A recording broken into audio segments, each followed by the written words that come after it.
Why are we in court today? We're in court because a life was lost.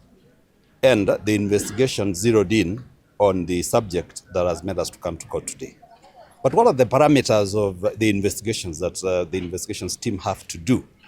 They have to look at whether there was preparation to kill, which they have not established, because for one to lose a life or for one to be accused of killing, there must be preparation.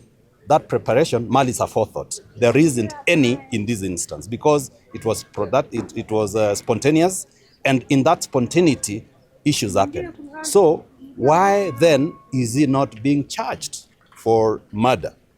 There is no malice aforethought. He did not plan for it, and that is what now is going to be forwarded to the DPP for purposes of establishing, from the evidence that has been gathered, of eyewitnesses, whether then he was complicit in the death, in causing the death of the deceased. So that is what now we'll be waiting for from the DPP to establish and go through the records, so that then, if he is found to be culpable, he will be brought to court. But so far, the evidence as is, there isn't anything that may make him, get charged for murder. That is what I wanted to establish. There's a point I want you to stress that might be useful to us and the audience. The inquest part, if that is the direction we would want to be taken.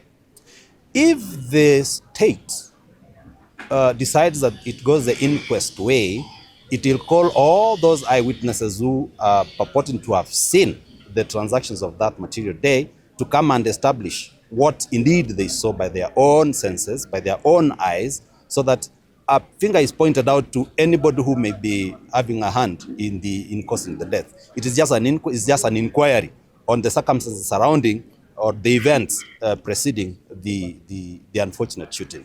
That is what is going to be comprised of the inquest. And witnesses are called. Witnesses, whoever who says that he saw this or she saw this, is called to come on board to give evidence on what they must have seen happening, and whether then there could have been another way, an alternative way of avoiding to shoot or to kill this person. And that is what now the court is going to look at, so that in the end, or at the end of the inquest, at the end of the exercise of the inquest, if the court feels like there is it points a finger to somebody who might have had a hand in it, then it proposes that that person be processed for being charged in court for causing the death.